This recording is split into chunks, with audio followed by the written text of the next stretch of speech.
minimal catatan komisaris utama yang lama, yang viral, yang puluhan juta orang nonton, temannya Pak Andre. Itu temannya Pak Andre, Pak. Komut lama itu. Ya. Ya. Jadi banyak catatan situ yang saya yakin banyak kebenarannya di sana. Pertama, beliau menyebut tentang e-katalog. Apakah betul internal direksi Pertamina ini nggak mau menerapkan e-katalog RKPP ini? Yang tadi disindir Pak Mufti. Ini catatan pertama. Catatan kedua, apakah betul banyak orang Petral masih di dalam? Bapak mau beresin apa enggak? Orang-orang Petral ini yang mafia dulu ini mau diberesin enggak? Begitu. Atau setengah hati Bapak nggak bisa beresin? Buktinya kemarin Petra bubar, orangnya jadi dirut tuh. Pertamina Patraniaga. Nah ini masih ada nggak orang-orangnya? Saya dapat info dari orang dalam bahwa ada masih orang-orang Petral dulu di situ. Masih mau nggak Bapak beresin itu? Saya yakin Pak, ini sebetulnya nggak berhenti di sini. Dugaan saya di atasnya masih ada. Dugaan saya nih, saya udah nangkep tuh. Ya, di atasnya masih ada itu. Oh, sekpernya udah. Nah, ini saya minta. Bapak ini sekarang orang tertinggi di Pertamina. Saya yakin dengan sepenuh hati Bapak bisa beresin. Lulusan Taruna Nusantara. Tegas, tapi peduli dan kasih sayang. Pendengar yang baik, Simon Aloysius, peduli dan kasih sayang. Ya. Wajah Bapak tuh memancarkan banyak kasih sayang, Pak. Saya senang dengan wajah Bapak.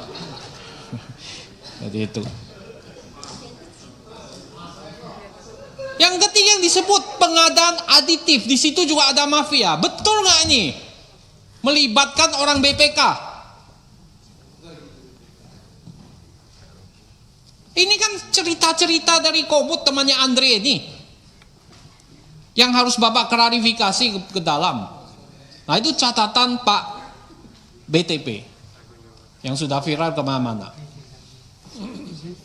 Yang ketiga adalah saya punya 5 poin Pak, mohon jangan dipotong Pak. Soal tuntutan monopoli oleh KPPU, nanti Bapak jawab.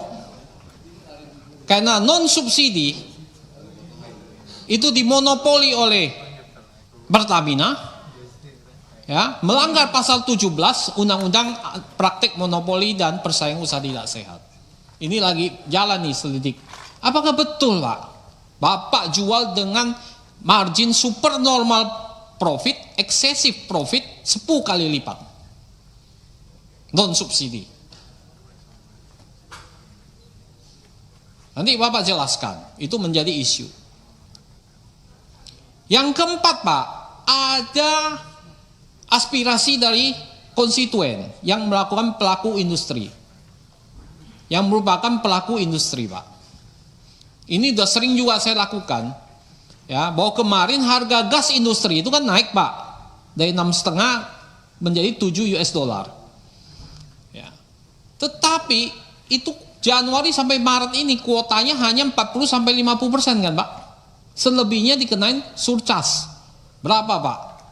PGN itu 16,77 US Pak.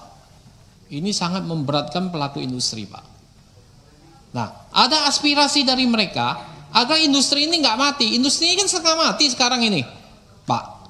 Ditambah lagi beban kayak gini, tambah habis Pak. Nah, kenapa bisa begitu Pak? Padahal supply Bapak, stok Bapak mungkin banyak.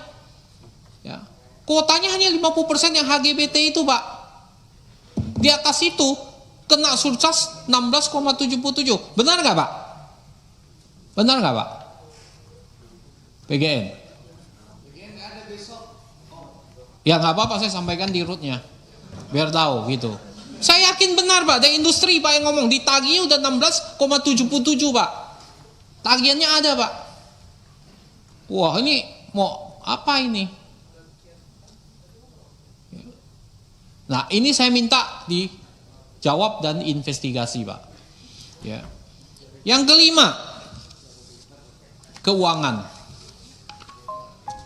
Ini pendapatannya memang stagnan Pak, betul ya Pak ya. Tapi bagaimana dengan labanya Pak? Saya lihat, saya hanya dapat data dari media sampai Oktober 2024. Itu labanya 42,35 triliun dari media. Laba 2023 Bapak sekitar 76 triliun.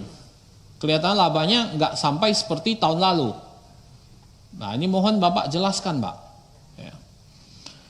Dan saya lihat ada penarikan utang selama 2023 karena saya nggak pegang data 2024. Ya, ada kenaikan sekitar 15 triliun utang jangka pendek. Untuk apa sih Pak? Bapak nambah utang jangka pendek? Di satu sisi kas Bapak itu 300 triliun Pak. Kas on hand Bapak 300 triliun. Tapi kenapa ada terjadi lonjakan hutang jangka pendek? Mohon nanti Pak Simon jelaskan. Untuk apa ini? Ya. Nah itu saya pikir yang kelima. Ya. Oh ya cukup. Terima kasih Bu Pimpinan. Sesuai janji, saya suka sekali.